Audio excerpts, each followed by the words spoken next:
ब्रह्मलीन पुंडलिक महाराज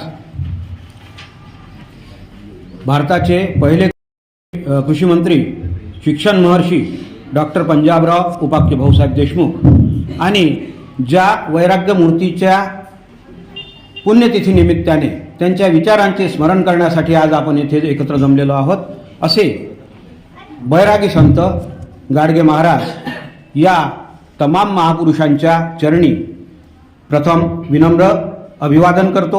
व्यासपीठावर उपस्थित आजच्या कार्यक्रमाचे अध्यक्ष आपल्या महाविद्यालयाचे प्राचार्य आदरणीय डॉक्टर राजपूत सर, इंदाने सर, निपटे सर, NSSचे कार्यक्रम अधिकारी भोये सर, डेकाटे मॅडम आणि सर्वात महत्त्वाचे घटक तुम्ही म्हणजे माझे लाडके विद्यार्थी मित्रहो, गाडगे महाराज यांच्या कार्याचे स्मरण करत असताना त्यांच्या लहानपणी जी परिस्थिती होती आणि त्या परिस्थितीचे टाकीचे घाव सहन करून ज्या प्रकारे त्यांनी आपल्या आयुष्याला आकार दिला, समाजाचं उत्तरदायित्व पूर्णत्वास नेलं, या पार्श्वभूमीवर त्यांच्या कार्याचा विचार केला पाहिजे, त्यांच्या विचारांचा अभ्यास केला पाहिजे। कारण परीट घराण्यात जन्म, ज्या जातीत टोकाची व्यसनाधीनता आणि अंधश्रद्धा पाळली जाते असा सभोवताल असणारा समाज, त्यानंतर अतिशय वैचारिकदृष्ट्या पंगू असणारी समाजव्यवस्था आणि या व्यसनाधीनतेच्या गर्तेत सापडलेले त्यांचे वडील आणि इतर कौटुंबिक सदस्य, या पार्श्वभूमीवर गाडगे महाराजांनी मामाच्या घरी राहून आपल्या कार्यकर्तृत्वाचा ठसा बालवयातच उमटवायला सुरुवात केली। सर्वप्रथम सावकारकीचा प्रचंड विरोध आणि त्या काळात सावकारकीच्या घशात गेलेली शेकडो एकर जमीन त्यांनी बाहेर काढली आणि आपण अन्यायाविरुद्ध लढलो पाहिजे, आपल्या हक्कासाठी आपण झुंज दिली पाहिजे, हा वसा लहान वयातच त्यांनी जोपासला आणि समाजासमोर एक आदर्श प्रस्थापित केला। त्यानंतर जेव्हा बाबा तरुण वयात आले तेव्हा या नश्वर जगाविषयी एक प्रकारची उदासीनता त्यांच्या मनात होती आणि जे समाज घटक आहेत, हे समाज घटक कुठल्याही परिस्थितीत शुद्ध झाले पाहिजेत, परिपक्व झाले पाहिजेत आणि एक आदर्श समाज निर्माण झाला पाहिजे, याची प्रचंड तळमळ त्यांना होती आणि याच कार्यासाठी त्यांनी आयुष्यभर ध्यास घेतला आणि तो वयाच्या 80व्या वर्षापर्यंत पूर्णत्वास सुद्धा नेला। मित्रहो, त्यांचा विवाह झालेला होता आणि आई आणि पत्नी समवेत ते राहत होते।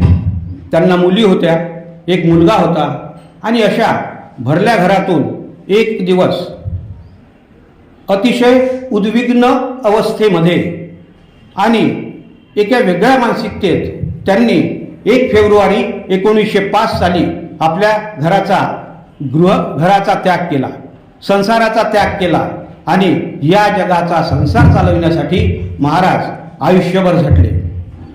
त्याग केल्यानंतर काय केलं असेल तर सर्वप्रथम त्यांनी भारत भ्रमण केलं, संपूर्ण देशात ते फिरले।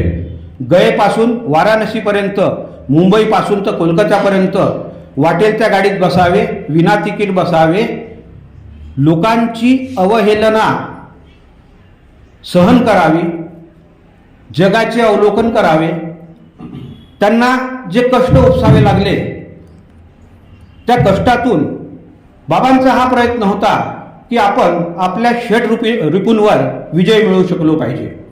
माणसाचे जे लोभ, मद, मोह, मत्सर हे विकार आहेत, या मानसिक विकारांवर विजय मिळवण्यासाठी आणि एक समदृष्टी प्राप्त होण्यासाठी महाराजांनी संपूर्ण समाजाचं अतिशय बारकाईनं अवलोकन केलं, निरीक्षण केलं, त्यावर चिंतन केलं आणि मग त्यांच्या व्यथांचं संशोधन केलं। आणि हे संशोधन आपल्याला त्यांच्या कीर्तनात अधोरेखित झालेलं दिसून येते. मित्रहो, दिवसा हाती खराटा घेऊन गावातली घाण स्वच्छ करायची आणि रात्री आपल्या कीर्तनाच्या माध्यमातून वैचारिक शुद्धता करायची, असा हयातभर प्रयत्न बाबांनी केला.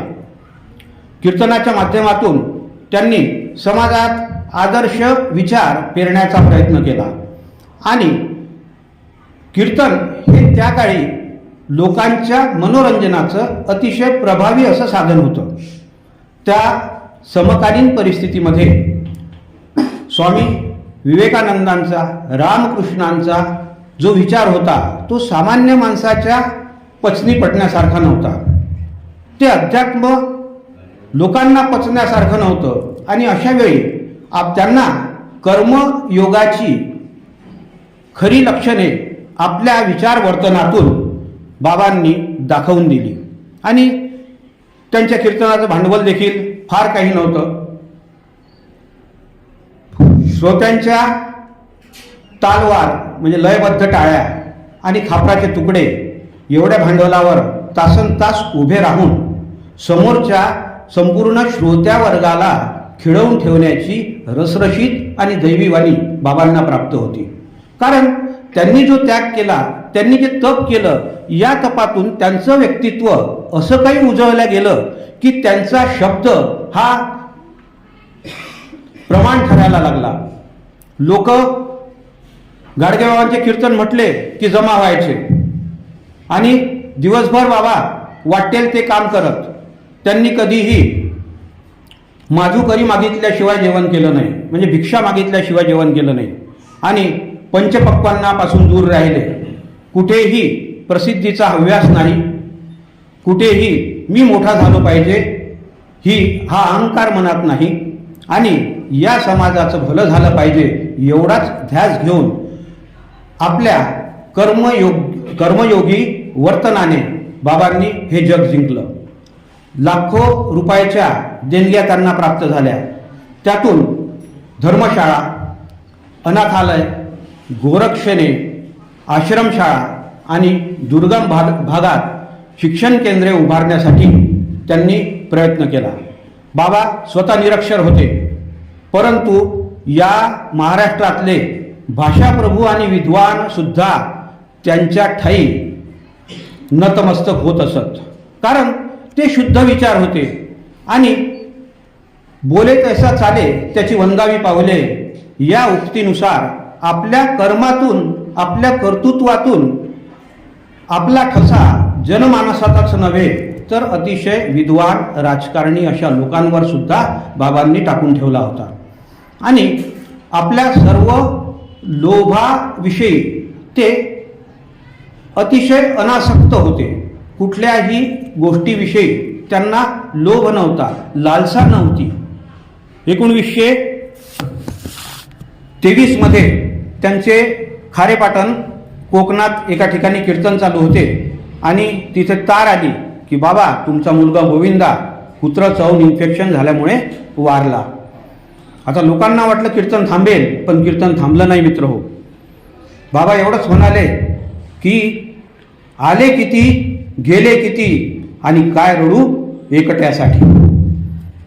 लोक येतात, लोक जातात आणि त्यांचं विस्मरण सुद्धा होते, परंतु आपल्या कार्याने समाजाला दिशा देणारे जे सुधारक होते, जे महामानव होते, त्यांच्या विचारांचे स्मरण जोपर्यंत सूर्यचंद्र तारे अबाधित राहतील तोपर्यंत होत राहील. मित्र हो, आणि त्यांनी दिलेली जी जीवनमूल्य आहेत, त्यांनी दिलेला जो संदेश आहे, त्या संदेशाचा सार आपल्या विधान भवनात सुद्धा लावलेला आहे. त्याला गाडगे महाराजांची दशसूत्री असं म्हणतात. काय होती दशसूत्री? तर अतिशय मूलभूत असे जे समाजातील प्रश्न होते त्या प्रश्नांवर उपाययोजना करण्यासाठी आपले विचार समाजापर्यंत पोहोचले पाहिजेत आणि ते त्यांच्या भाषेत म्हणजे वऱ्हाडी बोलीत आणि अत्यंत सोप्या रीतीने त्या समाजातील घटकांना पचले पाहिजेत याविषयी गाडगे महाराज दक्ष होते. कुठल्याही प्रकारचा लोभ जेव्हा आपण म्हणतो तेव्हा आजकाल कीर्तनकार किंवा आजकाल जे सत्संग करणारे महाराज असतात त्यांचा बडेजाव तुम्ही बघितला असेल, त्यांचा तामझाम बघितला असेल, त्यांचे ते महागडे सोपस्कार बघितले असतील, तर या दृष्टीने विचार केल्यास गाडगे महाराजांचा कीर्तनाचा जो प्रयोग होता तो कितीतरी उच्च श्रेणीचा आणि ठळकपणे आपल्याला जाणवतो. मित्रहो, समाजात असणारे कुविचार, समाजात पसरलेली अंधश्रद्धा, समाजातील व्यसनाधीनता, सामाजिक घटकांना स्वच्छतेचे महत्त्व इत्यादी मूल्यांचं बीजारोपण समाजात करण्यासाठी गाडगे महाराजांनी अपार कष्ट घेतले. 20 डिसेंबर 1956 मध्ये त्यांचे निधन झाले आणि ते सुरुवातीपासून म्हणत की मला कुठल्याही दवाखान्यात, हॉस्पिटलमध्ये, इस्पितळात किंवा कुठल्याही घरात मरायचं नाही, तर मला रस्त्यावर मरण आलं पाहिजे, कारण मी रस्त्यावरचा माणूस आहे, मी समाजातला माणूस आहे. आणि अशा वेळी त्यांच्या इच्छेप्रमाणे अमरावतीजवळ वलगाव आहे आणि तिथे पेढी नदी आहे, त्या पेढी नदीच्या पुलावर त्यांचं देहावसन झालं. मित्रांनो, गाडगे महाराजांनी जे प्रश्न हाताळले, ज्या प्रश्नांची उत्तरे शोधण्याचा प्रयत्न केला, त्या प्रश्नांचं स्वरूप जरी बदललं असलं तरी आजही समाजात ते कायम आहेत. कारण आपण बघतो की आजही अंधश्रद्धेच्या मागं लोक जातात. गाडगे महाराजांनी कधीही मंदिरात देवदर्शन घेतले नाही, परंतु संपूर्ण देवालयाचा परिसर त्यांनी झाडून पुसून लख्ख केला. कधीही ते विठ्ठलाच्या दर्शनासाठी पंढरपुरात मंदिरात गेले नाहीत, परंतु चंद्रभागेचं वाळवंट आणि त्या वाळवंटात भक्तांनी केलेली घाण त्यांनी स्वच्छ केली. त्यांनी दगडाचा देव नाकारला, माणसातलं देवत्व शोधण्याचा प्रयत्न केला. या चराचर सृष्टीत सजीवांच्या रूपाने जे जे सगळे घटक उपस्थित आहेत, उपलब्ध आहेत किंवा जगत आहेत, त्यांची सेवा करा याविषयी बाबा दक्ष होते. आणि अशा लोकसेवेचा अपूर्व वारसा घेऊन त्यांनी आपले कार्य केलेले दिसून येते. महाराष्ट्राचे शब्दप्रभू आचार्य अत्रे यांनी गाडगेबाबांविषयी म्हणून ठेवलं होतं, ते एकदा कीर्तनाला गेले आणि कीर्तन ऐकल्यानंतर त्या कीर्तनाचा सार किंवा त्या कीर्तनाचे शब्द ज्याप्रमाणे अत्रेंच्या हृदयाला छेद देऊन गेले, त्यानंतर अत्रे म्हणतात की आमच्या वयाची कालपर्यंतची सगळी वर्षे फुकट गेली.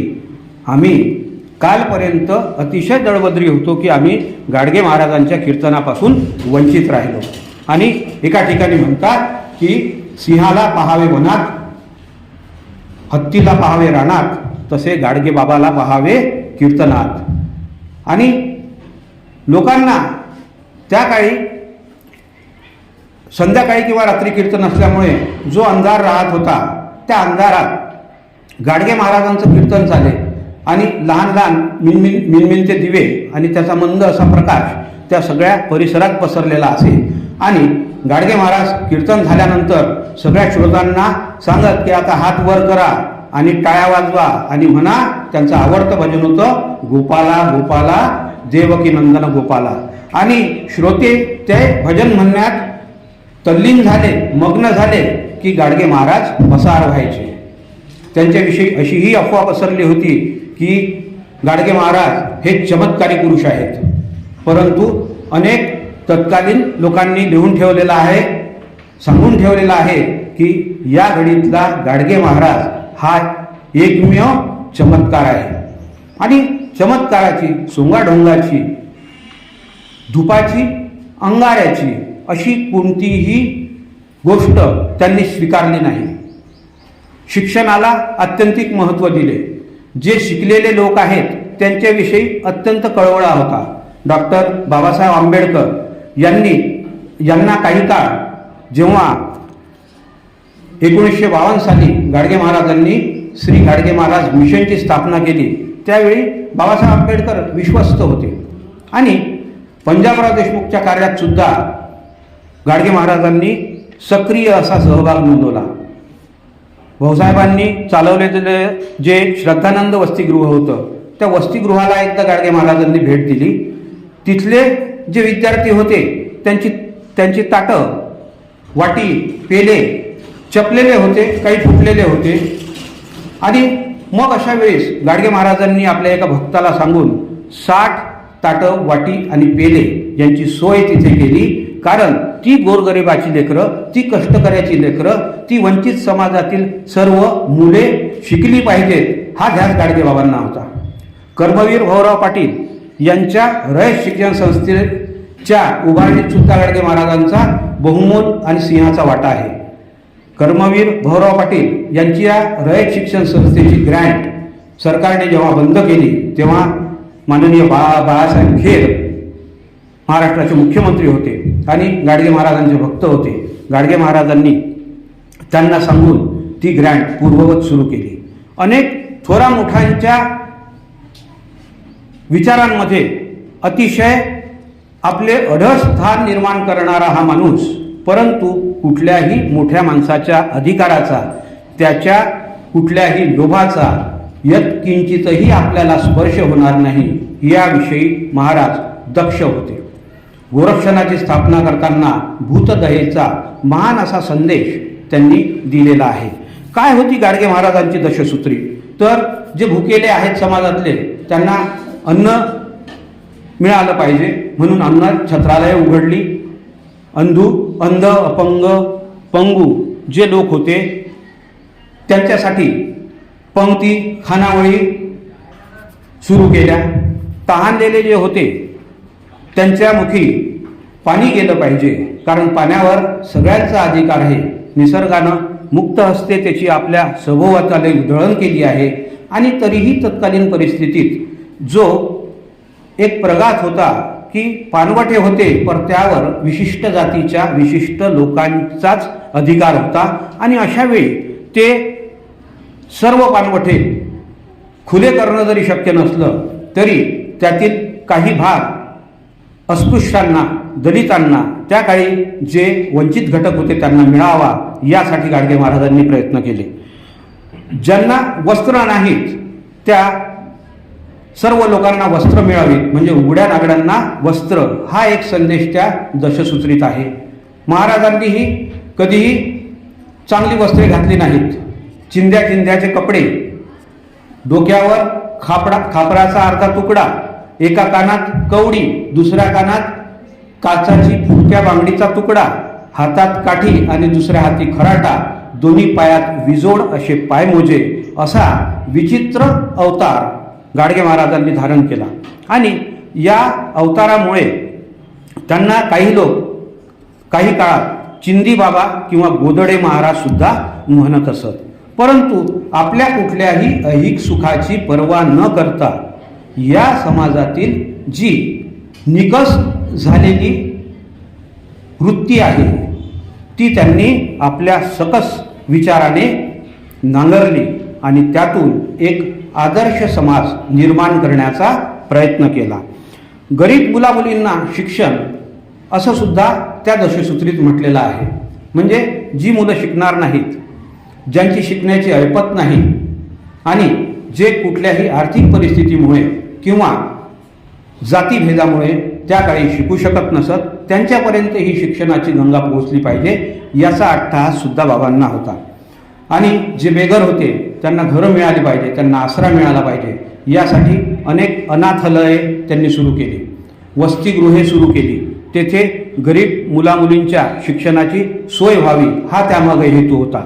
आणि दुर्गम भागात, आदिवासी भागात अनेक आश्रमशाळा आपण जर पाहिलं तर जेवढे दुर्गम भाग आहेत, प्रामुख्याने सातपुडा पर्वतातले किंवा सह्याद्री पर्वतातले, तर हे अरण्यात असणारे जे लोक आहेत, ज्यांना आपण आदिवासी किंवा वनवासी म्हणतो, यांच्या लेकरांच्या शिक्षणाची सोय व्हावी म्हणून त्या ठिकाणी त्यांनी वस्ती शाळा म्हणजे आश्रमशाळा उभ्या केल्या.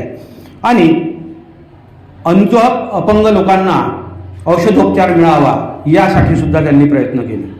अनेक ठिकाणी हा औषधोपचार किंवा त्यांच्या रोगांवरील उपचार सुलभ झाला पाहिजे यासाठी गाडगे महाराजांनी मुंबई दादर स्टेशनच्या लगतच एका मोठ्या धर्मशाळेची उभारणी करून ठेवली आहे, जेणेकरून अनेक भागातून जाणारे तिथे जे लोक आहेत आणि जे रुग्णालयाच्या किंवा तब्येतीच्या कारणाने जातात त्यांच्यासोबत असणाऱ्या लोकांची तिथे राहण्याची आणि जेवण्याची कमीत कमी पैशात सोय व्हावी यासाठी 2 धर्मशाळा, एक सेंट जॉर्ज नावाची धर्मशाळा सुद्धा मोठी आहे आणि एक भायखळ्याला आहे, गाडगे महाराज मिशनचं मुख्य कार्यालय सुद्धा तिथे आहे आणि अशा 3 धर्मशाळा. आणि यातून काय साध्य करायचं होतं तर जे लोक वैद्यकीय उपचारासाठी येतात त्यांना कुठलीही अडचण जाऊ नये, त्यांची सोय व्हावी यासाठी औषधोपचार योग्य व्हावा यासाठी सुद्धा गाडगे महाराज आग्रही होते. त्यानंतर मुक्या प्राण्यांना अभय द्या, कसायाला आपली भाकड झालेली जनावरं विकू नका, आमच्या गोरक्षणात ती द्या, आम्ही त्या लंगड्या लुळ्या अपंग गुराढोरांचे पालनपोषण करू, त्यांना चारा पाणी याची व्यवस्था करू यासाठी त्यांनी गोरक्षणे उभारली. मूर्तिजापूर येथे फार मोठं गोरक्षण आहे. तिथे लोक आपले भाकड झालेले जनावरं आणून देतात, गाई किंवा बैल किंवा गोरे तिथे आपल्याला मोठ्या प्रमाणावर दिसून येतात. आणि गरीब तरुण तरुणींचे लग्न हा सुद्धा एक त्यांचा आदर्श विचार होता. समाजात ज्यांची ऐपत नाही अशा तरुण मुलामुलींचे लग्न लावून देण्याची प्रथा त्यांनी पाळली आणि सामूहिक विवाह विचाराला सुद्धा आपल्या कार्यातून चालना दिली. दुःखी आणि निराशांना हिंमत दिली आणि बेकारांना रोजगार दिला. मित्र हो, अशी ही गाडगे महाराजांची दशसूत्री समजण्यास वाचण्यास अत्यंत सोपी आहे आणि कळण्यात थोडी कठीण आहे आणि वळण्यात त्याहीपेक्षा कठीण आहे.